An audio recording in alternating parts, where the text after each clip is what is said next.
Dando sequência a meus périplos, enquanto no exterior, recebi a visita do professor Albert Sada, que falou do interesse desta faculdade em instalar laboratórios de hemodinâmica para os fins de diagnóstico e tratamento cirúrgico em cardiopatias congênitas e adquiridas. Honrou-me a visita, mas disse-lhe que estava retornando à minha escola de origem ao voltar ao Brasil. E assim foi. Só que o Brasil, no ano de 1961, era uma situação de caos. Caos nacional. Precipitada pela renúncia de Jânio Quadros e seus desdobramentos. Ademais, havia agravantes de que o fato de ser eu o único professor em regime de tempo integral naquela unidade da universidade. Lembrando-me da conversa com Albert Sada, minha mulher e eu, então, empreendemos viagem à distante Ribeirão Preto, onde não tínhamos nem família, nem amigos e tampouco vínculos sociais na cidade ou cercanias. A intenção de nossa escola, isto é, a intenção, era um laboratório de cateterismo cardíaco para os fins clínicos e cirúrgicos já citados, à vista da extensão de serviços e o ensino situado no Departamento de Clínica Médica. Esse interesse havia sido frustrado desde a origem do departamento, uma década antes. Ao retornar ao Rio, mais uma vez, fui buscar aconselhamento no CNPq, que era, àquela época, dirigida por cientistas, muitos deles oriundos do Instituto de Biofísica, muitos meus ex-professores na universidade. Maior apoio e ênfase não poderia receber no sentido de aqui ingressar. O estímulo estava acompanhado da intenção dele, CNPq, de contribuir para a tarefa a ser desenvolvida. Ademais, eu fui orientado a manter contatos com a Fundação Rockefeller, na pessoa de Dr. Watson, então o encarregado dos negócios daquela fundação na América Latina. A dito, estava em curso, àquela época, minha postulação a grant do National Institute of Health. Meus contatos em Ribeirão Preto eram com o professor Hélio Ferreira Santos e Voisque, os catedráticos, então, mais interessados nos serviços do pretendido laboratório de hemodinâmica. Em 2 ou 3 ocasiões, encontrei-me em São Paulo com o diretor, Zeferino Vaz.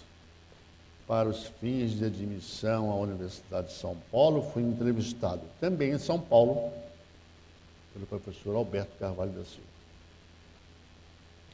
Tomada a decisão, viemos com Maricuia, minha mulher, eu e 3 filhos, com idades de 3 a 9 anos. Hoje são 7 netos e 3 bisnetos. A transferência de bens imóveis foi custeada pela faculdade. Desde logo me chamou a atenção a pujança, na época, dos laboratórios básicos e 2 laboratórios clínicos. Um de cirurgia experimental, que, digamos assim, era técnica operatória. E o outro, o laboratório experimental da clínica médica, na aplicação do método científico qualificado como instrumento para o entendimento da fisiopatologia das síndromes clínicas. Para melhor compreensão do que veio a seguir ao longo desses 50 anos de nossa participação, decidi apresentar essa compreensão, ou comprehensive, em 3 períodos. imediato, ao aqui chegar, um intermediário e aquele consolidado. Claro está, é retrospecto a posteriori. Não será exagero dizer que nos primeiros períodos atravessamos aquilo que em teoria científica se chama de serendipidade. Tradução livre do inglês de serendipity. Baseado no livro dos três príncipes que saíram de Serendipity, seria hoje a Sri Lanka. Eles saindo fazendo descobertas inesperadas, cujos resultados realmente não eram antecipados. Há uma reinterpretação dessa teoria que não é do encontrado, mas é o fato de que alguém busca. A primeira etapa, raison d'être, era de organizar um laboratório para as tarefas de fazer diagnóstico de cardiopatias. Mas como fazer?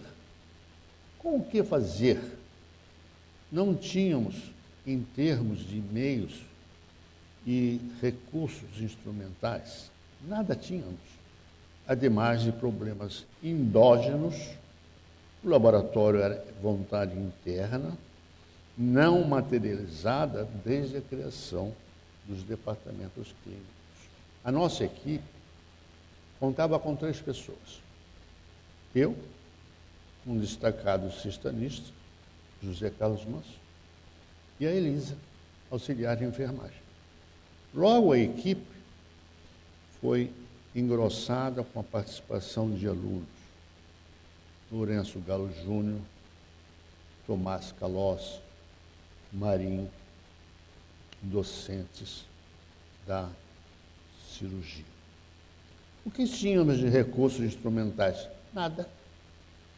A não ser a sessão de uma sala quando ela estivesse desocupada, no serviço de radiologia.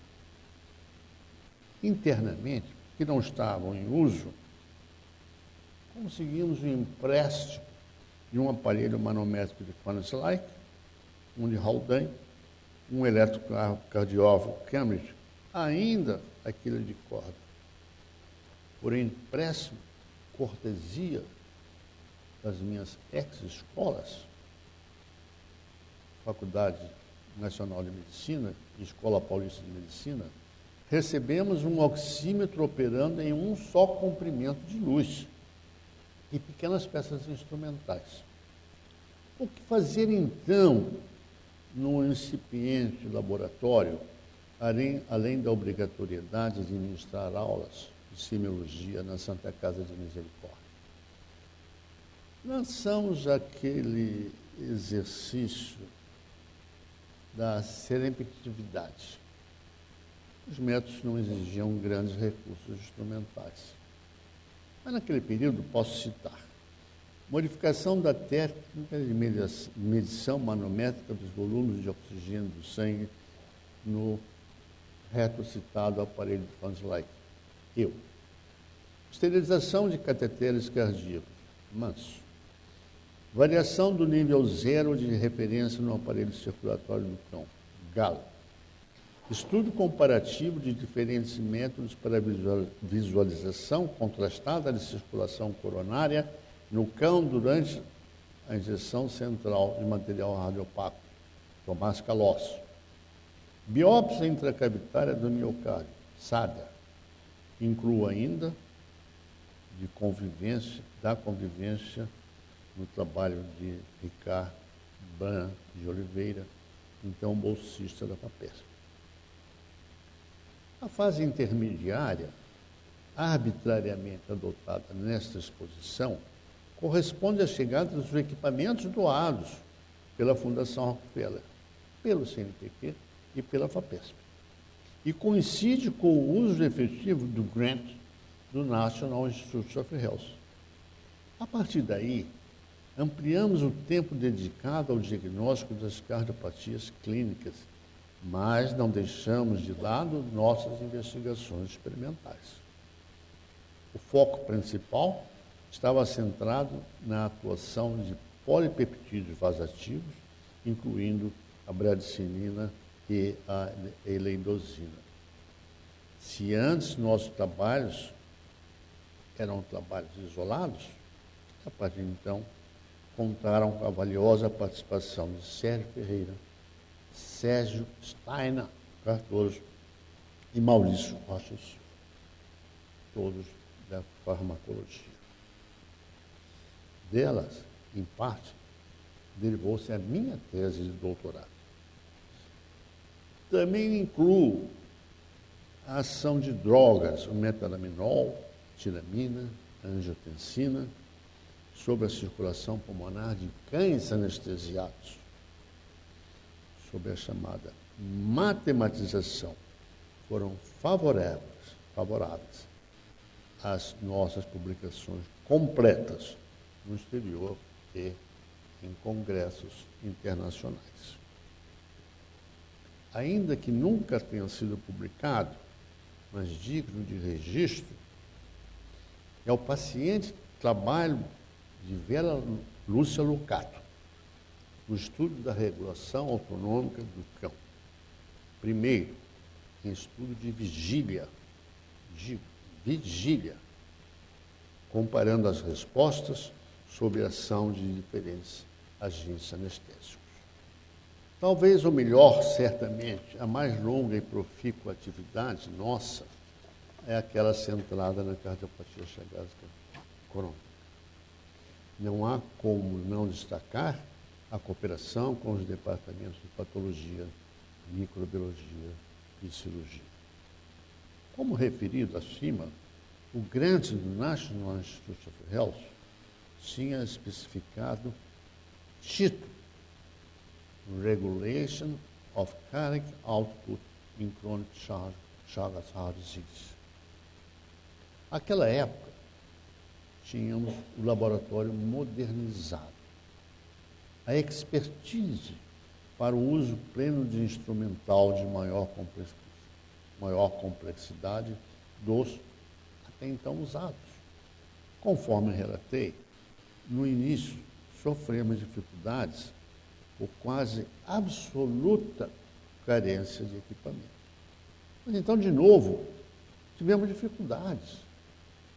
Não por carência instrumental, mas por outras dificuldades derivadas de conflitos endógenos. Recorremos, com sucesso, à cooperação com a Faculdade de Medicina da Universidade Federal de Goiás. Ao longo dos anos, décadas, essas investigações expandiram-se em número e diversidade metodológica, com a participação sempre criativa, expedita e inteligente de Marim, Galo, Maciel, Luiz Fernando Junqueira, dentre outros. Minha própria participação culmina com a publicação de título Chagas Heart Disease as an Experimental Model for Studies of Cardiac Autonomic Function in Man, em 1982. Todos os demais, a partir daí, foram exclusivamente da lavra deles. E diga-se, eles são credores de profundos elogios. Antes de encerrar, referindo as ações do laboratório nos últimos anos, eu tenho a impressão que a regulação autonômica da circulação em cardiopatas chagásicos crônicos, no idoso e em animais de experimentação, constitui o núcleo duro para a ampliação e o aprofundamento das investigações. Merece ser citado o aumento das investigações de métodos pelos docentes na complexidade. De novo, com produção científica de dezenas e dezenas de publicações em periódicos de rigor editorial, além de dissertações e teses. Seria ocioso e imperfeita e parcial mencioná-las todas. Mas devo citar o exercício físico no treinamento de atletas de alta performance e na reabilitação cardiovascular. O emprego da medicina nuclear em cardiopatogásicos na identificação de áreas de hipoperfusão do miocárdio, correlacionando-a com as arritmias. Esses estudos estão engajados em protocolo de investigação multicêntrico internacional, inclusive a imunologia e o uso de refinada ecocardiografia na avaliação da função ventricular. Também os modelos experimentais in vitro, que investigam a avaliação da viscosidade sanguínea sobre jatos regurgitantes. E os modelos animais de isquemia miocárdica para avaliação de testes de estresse. Além de Marim, Maciel e Gallo, cabe referir a participação de André Smith e Marcos Simões. Eu queria apontar alguns pontos nesses meus 50 anos na faculdade. Primeiro, ao chegar aqui, despertou-me vivo interesse no laboratório experimental da clínica médica, onde se buscava a compreensão da fisiopatologia de doenças humanas. Gênese, com o professor Hélio Lourenço de Oliveira.